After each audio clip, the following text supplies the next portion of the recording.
in the lead up to the assignment that's due with the economic outlook, I was asked to create a rubric, which I think actually would be helpful for everyone. I guess for you to all have good expectations about what for Thursday, and also to help you prepare for it. So this is the rubric I just made up, and I'll give it to everybody here as a PDF file. But let's just look at it and let me talk about this a little bit. Okay. So again, what you are tasked with is creating a both review of the economic performance over the past year, and then a bit of a forecast for the next few months. And what that means is that you're then graded on both your ability to graph the current statistic, that's what's on this first row right here. You're graded on your ability to make a forecast, that's your third row right here. And then what's almost as important would be, why are you saying what you are saying? What is the title of your slide? And what is the commentary that you're providing me and the rest of the class about where the statistic is headed, or where it's been and where it's headed? And then the final points are the conclusion.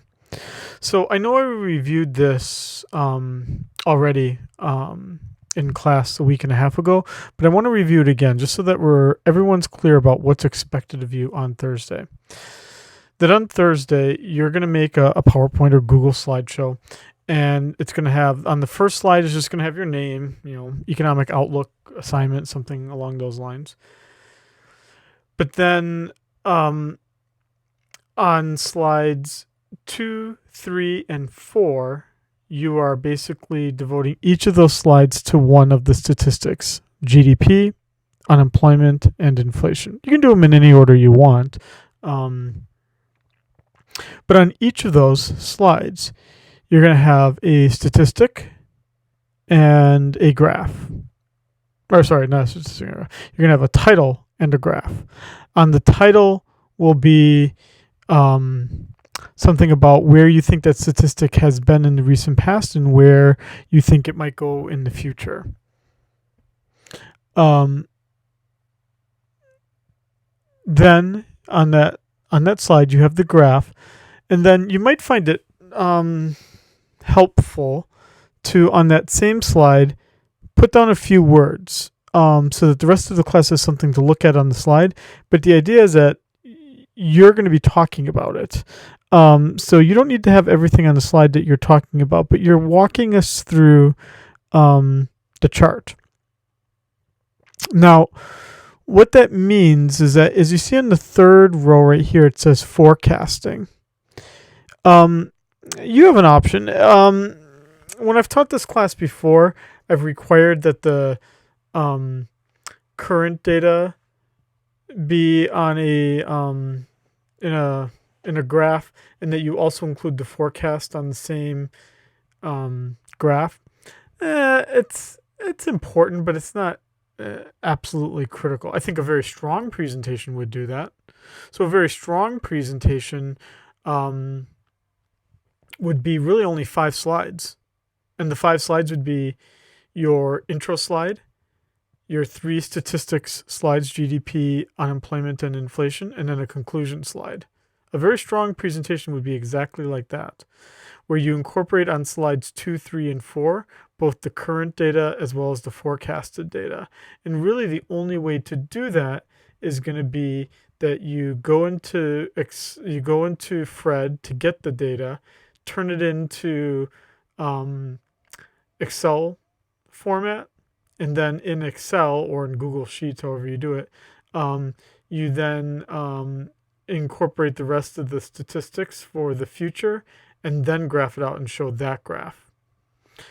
If you don't want to do that, and I wouldn't take off any points if you just do this, let's just say then that you make it, instead of 5 slides, that you make it 8 slides. Then what you would do is in slide 1, you would have your title slide. Slides 2, 3, and 4, you'd have the immediate past up to the present for the 3 statistics. Then you would have 3 more slides, and you would talk about the forecast. Hopefully quantitatively, but you could also just talk about it qualitatively. And then you would have your conclusion slide.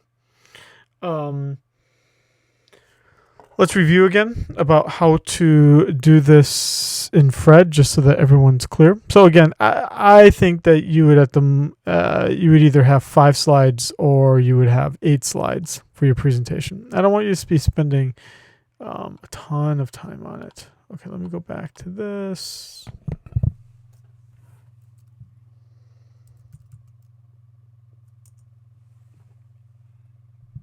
Okay. So let's say I'm realizing today that I was supposed to make the presentation for Scheiding's class on Thursday. I guess he's deeming it appropriate enough to finally come back to class and do the work he was hired to do and is paid so much for. Lazy guy he is. And let's just say I'm starting to make my slides and I want to start out talking about inflation. Okay. And let's say I don't know anything. Let's just say I don't even know. I know what inflation is, but I don't know what the statistic is. It's pretty cool that Fred will give you enough information to start you working on this. As many of you know, CPI is our best way to measure it. You don't have to use that statistic, though. There are other inflation statistics that are listed here. If you talk about one of them, though, you better know what that thing is and be able to talk about it. So, for instance, some people use PCEs. That's fine. Just be comfortable knowing about the statistic, because I will ask you about it. Even if it's CPI, I still feel empowered to ask you about it if I want to. Okay. So I just picked CPI and I show this chart. If I show this chart on Thursday, I won't be like grumpy, but I won't be very happy because, dude, this is way too long of a time period. So then I could just pick, okay, what does it look like over the past year? Still, if I pick that, I don't really know anything about how is it changing over time in terms of percent. So then again, I could go into edit and I could do the change in the index, percent change. Okay. Now this is doing quarter to quarter, not entirely useful for me. Or sorry, month to month, not entirely useful for me. Okay. I just did from percent change from a year prior on a quarterly basis.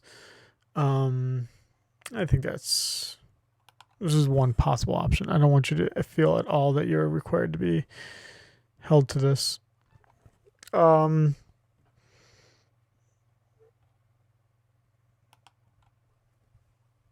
Let's take that out even a little bit further here. Okay.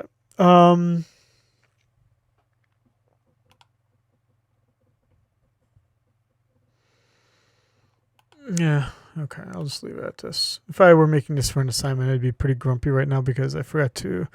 I might have wanted to exclude volatile items.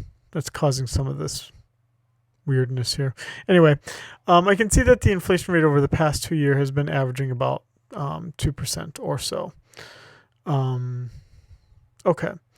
So I could show this chart. This could be my slide 2, right? And then I could actually talk about it. And if I wanted to do that, I could just download the picture, right? And then put it into my slide. That'll be fine, but the problem will be is how do I make a forecast now of my data? Making the forecast is a little bit more difficult if you're just dealing with the static image, which is why you'd want to download the data for Excel. So I hit download Excel data. All right, and then I would save it, right? You can put it anywhere you want on your computer. Let's do it here just so you can see it being done.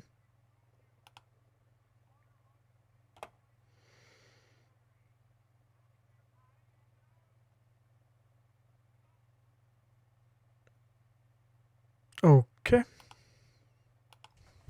Now, I'm just going to make my life easy here. I'm just going to put this in Google Sheets.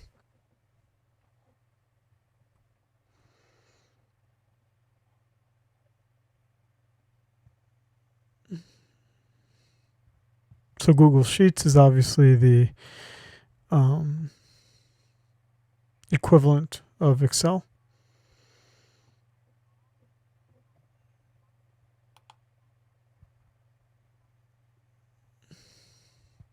Sorry, we're just waiting here.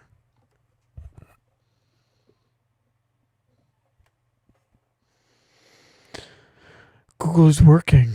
It's working hard.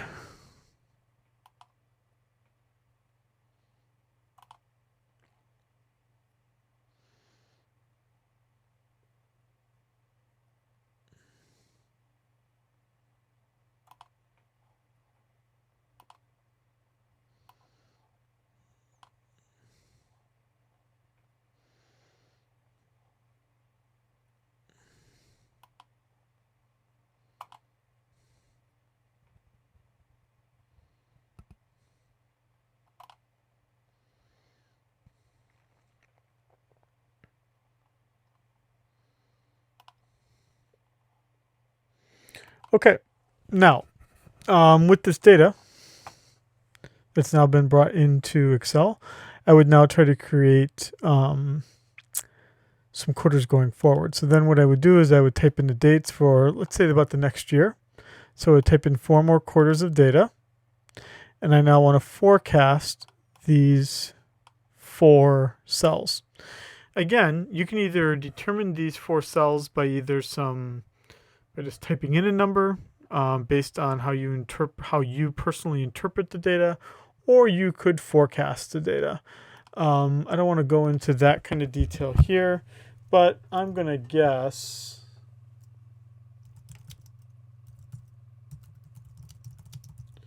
I would hope that someone's made it. If not, I'm going to make one and make a bunch of money. So there you go. You can watch a 10-minute. I don't even think it's going to take you 10 minutes, honestly, but you could create some projections with Google Sheets, and you'll get a good idea of how to do it. You can also do it, obviously, in Excel as well, if Google Sheets is not giving you what you need. But both Google Sheets and Excel are both powerful enough to do a simple forecasting for you. Or you could just use a simple regression analysis to also estimate it if you're not happy with either of those. Okay. Then, I don't know, let's just...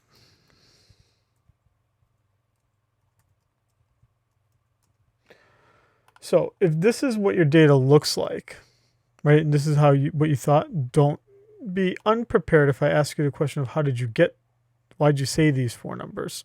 Right, so I'd either have to have a story, or I could just say I did the forecast of the data and then adjusted it a little bit. I'd have to have some sort of story here. And then I would plot the data over time, right? And if I typed in all these dates and I plotted the data, created a simple chart with Excel or Google Sheets, right? The numbers will be moving up and down, etc.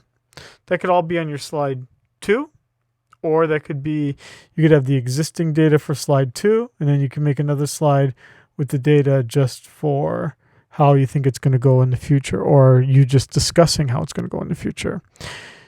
I'll say this a second time here just so everyone's clear. You don't have to have a specific number for your future forecast. It's useful, and I think your grade will be stronger because of it, but you don't have to do it. You could just talk about it. But this is a data analysis class, so your grade will be a little bit higher if you actually have data. Okay. That's all I want to say about this assignment you have coming up. Let me know if you have any questions, though.